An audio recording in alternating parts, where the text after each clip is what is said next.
Vintage Distortion. That's what this pedal is supposed to give you. Of course, each of the Dolamo pedals is supposed to give you something and kind of, clone a unique sound everybody needs, but give it to you at a really nice low budget. In fact, I was looking around at prices for this pedal on the internet today, and I think it usually runs at around $21. A Vintage Distortion pedal for $21. And I actually saw it on sale somewhere like AliExpress or something for $18 or $19, something like that. So I've got the link to that in the description of this video. But I know you want to hear some more of this pedal and know more about it. So that's what we seek to accomplish today, or shall I say tonight. It's like 1 in the morning. So what's new? Guys, I'm Rumblin' Man. I welcome you this evening to the Rumblin' Man YouTube channel. This is a guitar and bass channel where we look at gear as pertains to guitar and bass. So if you're into gear and you play guitar and or bass, then this is the place for you. I think you'll enjoy the content. If you like affordable pedals, I think you're going to enjoy the content because I look at a lot of affordable pedals here. We review them, we listen, we check them out, and we do the best we can to bring you the info you need, okay? So do me a favor, please make sure you're subscribed. And if you're one of my returning regular viewers, please go on and click the thumbs up button so that more people will see this video. If you watch my channel a lot, you already know that I have reviewed a number of the Dolamo pedals, which came out not too long ago. I'd say in the past year or so as of the making of this video. And I have several of them. And maybe even all of them. And I've been checking them out kind of, instead of doing them all in one video, I've actually kind of been doing most of them 1 by 1 or 2 or 3 by 2 or 3. So if you look above me right now, viewing on a YouTube browser, you'll see a link to my playlist. That's my Dolamo Pedals playlist. And that same playlist will be on the end screen of tonight's video. So when you're done watching this video, if you want to check out some of the other pedals that Dolamo has to offer, then I would say do so. You're welcome to stay put here on the Rumblin' Man YouTube channel. And I would love that, okay? So this one is supposed to be a vintage distortion pedal, and it's Dolamo's D-11 model. Now, each one of Dolamo's pedals are geared toward cloning the sound of a more classic pedal, right? And sometimes they tell you which one they're going for. In this case, they didn't. But I think they're most likely trying to clone the Proco Rat 2 with the functionality of this pedal. But the Proco Rat 2 is a vintage distortion pedal that went through some phases in the 80s with the #1 model, and then they settled on the #2 in '88. And it had these same 3 knobs, which is volume, filter, and distortion. So obviously they're trying to give you that vintage distortion pedal sound, but on a working man's budget. But they add something different, and you may have noticed the title of this video. Is this their best? Is this their most versatile pedal? It could be. The reason is that most of the Dolamo pedals contain 2, 3, or 4 knobs, very basic functions, but this one throws in something that I haven't seen any of the other Dolamo pedals throw in, and that is a 3-way toggle switch right here. So essentially what they're doing is they're giving you 3 different modes for this pedal to function in. So down here on the bottom level, we have normal mode, so normal vintage distortion pedal function. In the middle, we have turbo. I think of that as being like a turbo amp, like if you want to play like a more modern metal style. And then up here, solo, which is especially great for playing solos. Love it. So really cool how they give you that flexibility. It's like, okay, well, this is kind of more functional than the other Dolamo pedals because, I mean, it's the same deal, the same little size, around the same essential price point, same knob functionality, but they give you something else to throw in.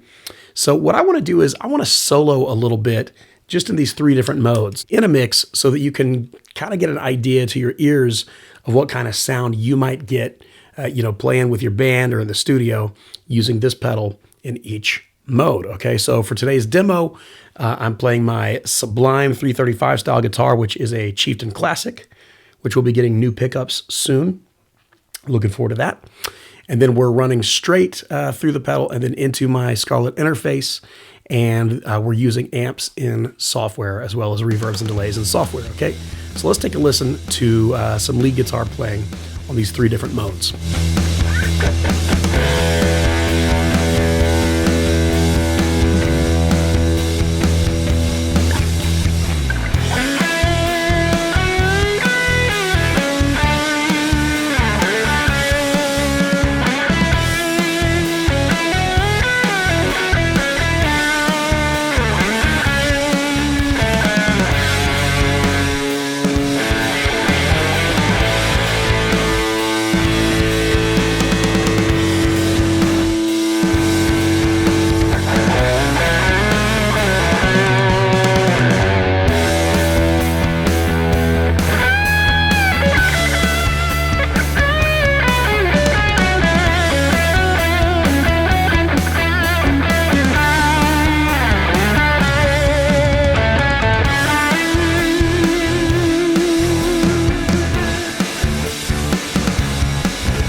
Did any mode in particular stick out to you? Let me know in the comments, all right? Now let's talk about the knobs. Now, it's the same essential knob configuration as the Proco Rat2 like we discussed before. First, we have a volume knob, and this is the overall volume, so you can adjust your overall volume using this pedal. Very basic there. Now, filter is different. A filter knob is a little bit different than a tone knob. A tone knob has to do with rearranging different frequencies, and the more you crank it, the more treble you get. On a filter knob, however, what it allows you to do is to roll off the highs while retaining the low end all along of the gain setting. So essentially, you know, right here, say in the 7 o'clock position, we would have a lot of our treble intact. The further we go, the more it's going to roll off that high end edge, keeping those lows intact all the time. And it can give you some really cool sounds, and it can give you some really cool versatility that way. There's different, you know, tones you can get out of this thing. And then the distortion knob, that's obviously like a gain knob. That's how much distortion, you know, we're applying to the sound. So from down here, it's like, you know, none. And then up here, it's a whole lot. So what I'm going to do in this next demo is I'm simply going to I'm going to keep it in only one of the modes, and that's going to be normal mode all the way down at the bottom here. But I'm going to move these two knobs around a bit and let you hear some of the differences in tone that you can get between these two knobs right here, which are the filter knob and the distortion knob. And so I'm going to play some and just turn them different ways and let you hear what they can do. Let's check it out.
So I found with this pedal that the tones that I like best are when these two knobs are facing different directions. For instance, if the filter knob is down here, or say here, and the distortion knob is cranked up this way, then I'm getting a lot of distortion and I'm getting high gain. I'm really bringing out the highs, leaving them in there. And that can really kind of cut through a mix and still give you plenty of power. Likewise, I like them turned the other way as well, where the distortion will be down here, so it's not so full of drive and gain. And then the filter will be over here to where we have a warmer, bassier, really round kind of sound. I really like that setting too. I think, as you roll off the highs of this pedal, as long as you don't have the distortion too up, you can really roll off the highs on this pedal and still get some nice sounds. I can't say that about every pedal. So is this Delamo's best pedal? I actually can't make that call just yet because I still haven't tried them all. I'm still working on trying them all. However, is it their most versatile pedal? It definitely is. In fact, this gives you more flexibility in the tones you can create than any of the other Dolamo drive or distortion or overdrive pedals that I have come across. So that is the Dolamo D-11 Vintage Distortion Pedal. Link is in the description to where you can pick one up. I gotta say, some pretty cool tones in there. What did you think? Let me know in the comments, and also be watching the end screen for more Dolamo reviews. Okay, I'm slowly but surely doing a lot of Dolamo videos between the other videos I do, and having a lot of fun with it. And I really do like some of the tones you can get with this D11. So guys, thank you so much for watching tonight's video. I really appreciate it. Make sure you subscribe and give me the thumbs up button. And God bless you guys. I will see you on the next one. All right. Peace out.